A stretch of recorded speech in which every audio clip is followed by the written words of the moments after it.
दोस्तों, एक बहुत बड़ी अपडेट निकल कर आ रही है। मध्य प्रदेश के जो नवनियुक्त कर्मचारी या गवर्नमेंट एग्ज़ाम की तैयारी कर रहे हैं या जिनका सिलेक्शन हो चुका है या होने वाला है, उन सभी के लिए एक बड़ी अपडेट। क्योंकि आप लोगों को पता है, मध्य प्रदेश सरकार 70%, 80% जो नियम था वेतन देने का, प्रोविजनल पीरियड में उनको पहले 70% वेतन, दूसरे साल 80% वेतन और तीसरे साल 90% वेतन मान देती थी और इसका एरियर नहीं मिलता था। यानी आपको ये 3 साल इतने न्यूनतम वेतन मान में काम करना होता था। इस नियम को जो 2019 का रूल था, इसको हाई कोर्ट में रद्द कर दिया गया है।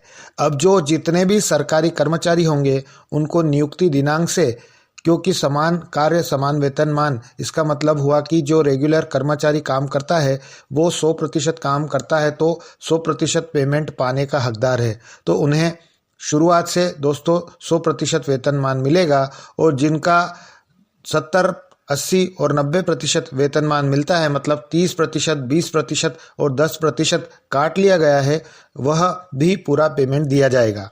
तो क्या है पूरी खबर, आइए देख लेते हैं। दोस्तों, रीट पिटीशन 13-195 2023 सहित ऐसी कई याचिकाएं इस मुद्दे पर लगाई गई थी। इसके संबंध में जो निर्णय माननीय उच्च न्यायालय के द्वारा दिया गया है, आइए उसका अध्ययन कर लेते हैं। इन रीट याचिकाओं में उठाया गया मुद्दा समान है, इसलिए इन सभी का निर्णय इस सामान्य आदेश द्वारा किया जा रहा है।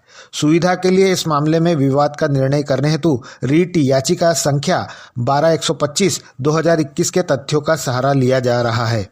याचिकाकर्ताओं ने क्रमशः प्रतिवादी संख्या 2-7 द्वारा दिनांक 6-10-2020 अनुलग्नक P/7 22-3-2021 अनुलग्नक P/8 6-4-2021 और ऐसी कई याचिकाओं का इसमें जिक्र है को पारित आदेशों को चुनौती देते हुए इस न्यायालय का रुख किया है, जिसके तहत राज्य सरकार के सामान्य प्रशासन विभाग द्वारा 12/12/2019 को जारी परिपत्र के अनुपालन में मासिक वेतन से वसूली शुरू कर दी गई है।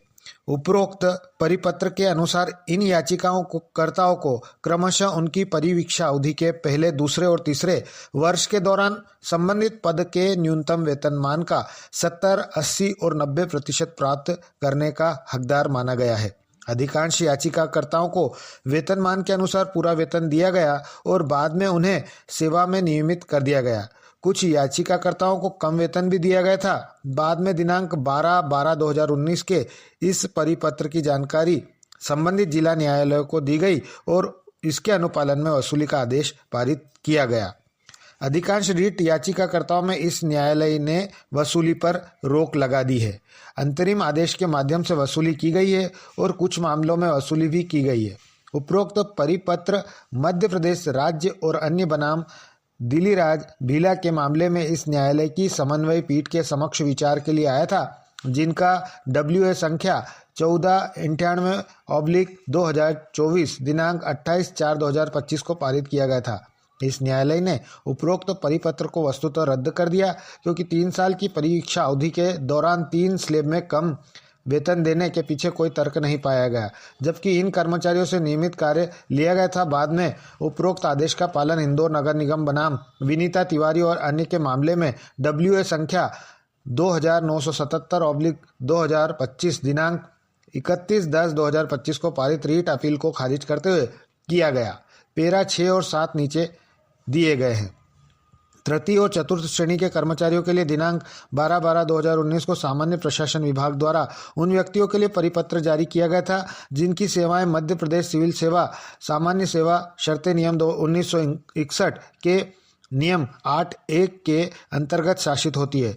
परिपत्र के खंड 2 में यह प्रावधान है कि उपरोक्त शर्तें उन पदों पर भी लागू होगी जिनके लिए लोक सेवा आयोग परीक्षा आयोजित नहीं करता। वित्त विभाग को मध्य प्रदेश मौलिक नियमों के संशोधन करने का अधिकार दिया गया था। अतः MPPSC के माध्यम से नियुक्त कर्मचारियों और राज्य की अन्य एजेंसियों द्वारा नियुक्त कर्मचारियों के बीच कोई भेदभाव नहीं हो सकता। MPPSC के माध्यम से नियुक्त कर्मचारियों को न्यूनतम वेतनमान प्राप्त होगा और राज्य की अन्य एजेंसियों द्वारा नियुक्त कर्मचारियों को परीक्षा अवधि के पहले, दूसरे और तीसरे वर्ष के दौरान न्यूनतम वेतन का क्रमशः 70, 80 और 90% प्राप्त होगा। परिवीक्षाधीन कर्मचारियों के 2 वर्गों बनाना तर्क संगत नहीं है। जीएडी के दिनांक 12/12/19 के परिपत्र को इस न्यायालय द्वारा WA संख्या 1498/2024 में पहले ही नकार दिया गया है। प्रदेश, राज्य एवं अन्य बनाम दिलीराज भिलाला मामले में दिनांक 28/4/2025 के आदेश के अनुसार यदि किसी कर्मचारी को विधिवत प्रक्रिया का पालन करते हुए उचित माध्यम से किसी पद पर नियुक्त किया जाता है तो परिवीक्षा अवधि में भी वह अन्य कर्मचारियों के समान न्यूनतम वेतनमान पाने का हकदार है। परिवीक्षा अवधि के दौरान न्यूनतम वेतनमान के 70, 80 और 90% की दर से वजीफा देने का कोई औचित्य या तर्क नहीं है। इसलिए अपीलकर्ता द्वारा उठाई गई आपत्ति मान्य नहीं है। याचिकाकर्ताओं ने संबंधित पद पर कार्य किया, इसलिए बिना किसी कटौती के पद का पूरा वेतन पाने का हकदार है।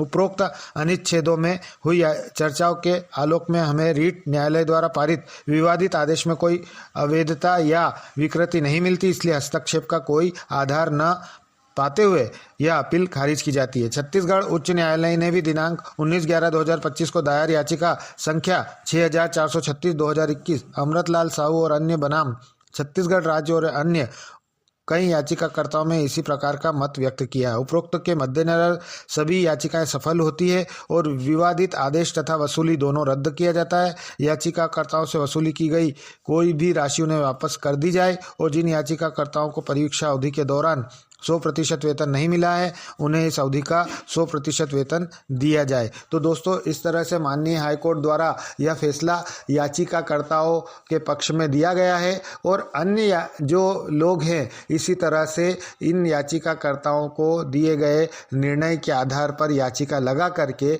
अपना जो 100% वेतन है वह प्राप्त करने के अधिकारी हो सकते हैं।